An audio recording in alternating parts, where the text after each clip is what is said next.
I think they. I don't think they will. It's very hungry. It wouldn't fly.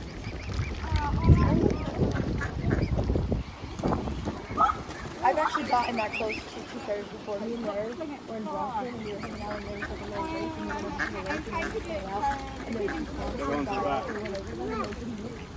They just let it go right over there. The babies are so